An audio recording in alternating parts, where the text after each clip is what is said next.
Hello, everybody.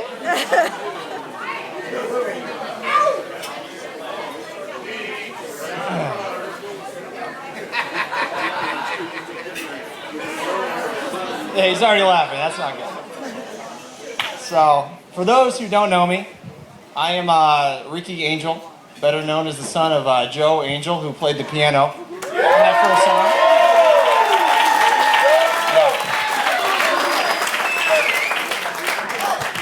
So the bar is set pretty high, and I'm just going to go this way. But anyway, so I went to Illinois Westland with Brooke and Nate for all 4 years. Actually roomed with Nate all 4 years. And I would, bless his heart. You are great.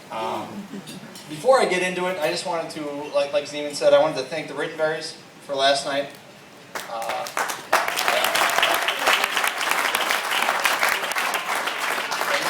The Halcotts, of course, for tonight, for hosting us, and the Southern living down there. So I know Brooke, she was a little worried about giving me a microphone in front of all of our family and friends, but she forgot two precious facts when she would text me about how nervous she was. A, my mom is here. I love her very much. B, any dirt I have on Nate has about 5 times worse on me. And so someday, maybe, these tables will be turned. And I'm not stupid. So. Speaking of the whole living together thing, like I said, Nate and I were roommates in some capacity all 4 years.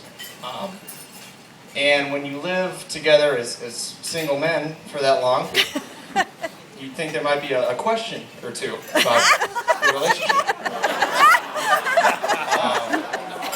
That only happened once, actually. And I don't, there he is. It was from the big guy over there in the glasses, Mr. Rittenberry. I still remember to a T this day. It was Dad's Day for our fraternity, Sigma Chi brothers. And that's when all the dads come down and they get to drink and party and relive their glory days with their sons. Go to a basketball game. So we found ourselves at a Steak and Shake at about 2:30 a.m. because you get a little hungry after a few drinks.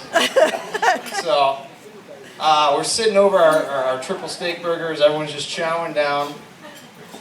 And it's Nate and I and my dad and Mr. Rittenberry on the other side. And this is our sophomore year. And Mr. Rittenberry just stops at one point randomly and kind of looks at us. And he goes, "So are you guys homo?"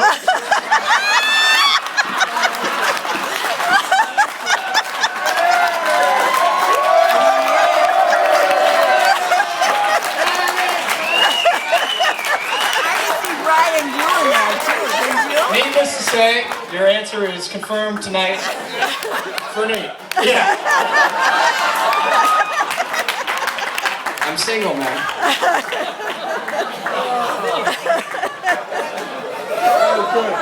So as I started to think about what I was going to say tonight, I started to think about Nate and I's friendship a little bit. And I realized we really are two different people. You know, Nate's a Sox fan, I'm a Cubs fan. Nate's... Cubbies! Nate's a Notre Dame fan, I'm a Bama fan. When we go out, you know, I like to wear a t-shirt and jeans, keep it casual. Nate looks like he's plucked out of a Vineyard Vines magazine. Every time we go out. Nate loves to talk about the stock market, bonds, mutual funds. It sounds like Spanish to me. I'd rather talk about literally anything else. Nate likes to talk about politics and government. I'd like to talk about literally anything else. But for some reason, it's always just kind of clicked. And, you know, it's kind of one of those things where you just get along and he's one of my best friends, and it's just kind of how it is. And when I asked Brooke to give me 3 words to describe Nate this week, the first word she said was passionate. The other 2 were generous and genuine. And anybody that knows Nate knows that the first word, passionate, pretty much sums him up to a T. I'm honestly not sure there's a single topic in the world that Nate has not argued about. And just gotten completely fired up to finally argue in his life. In fact, his affinity for getting fired up is so well known that if I asked all of his friends in this room to do one movement to describe Nate, there it is! That's absurd!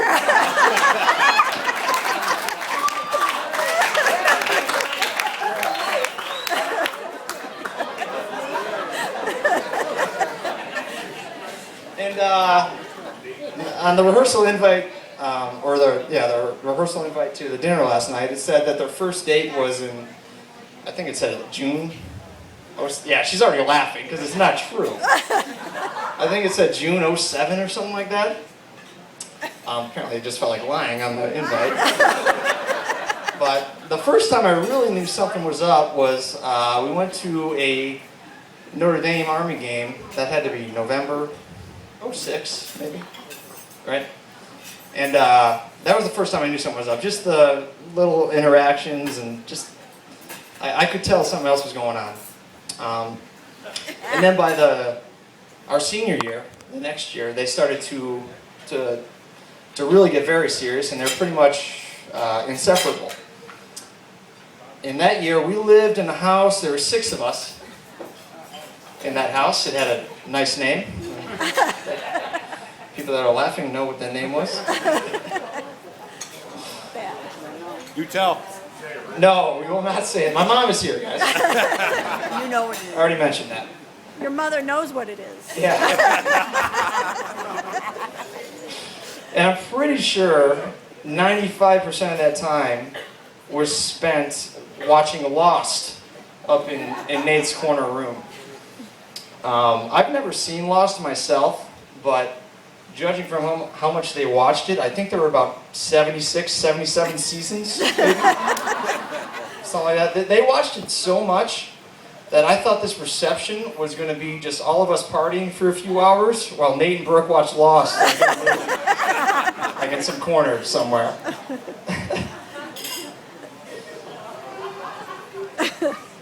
But seriously, Brooke, I could not be happier that my best friend is marrying you.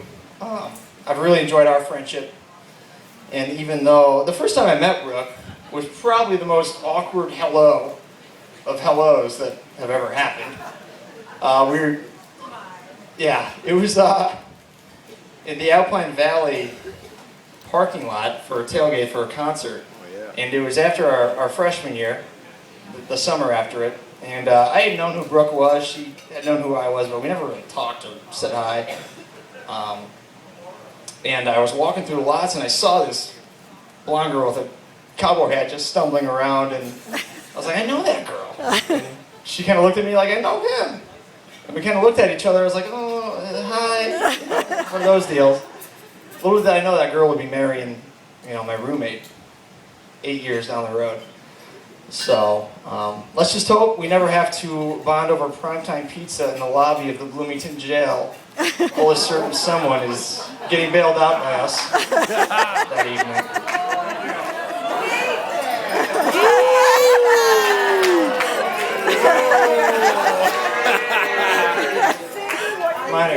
Tough being human. Huh? Yeah. And finally, Mr. Halcott, Mrs. Halcott, Brandon.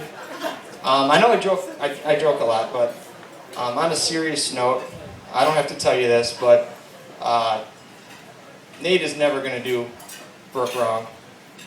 He's, like Brooke said, he's the most passionate, generous, genuine guy that I know. And you should be proud as hell that he's marrying your daughter. So, yeah. So let's make a toast.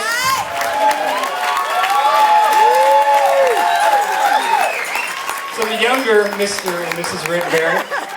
And let's have some fun tonight.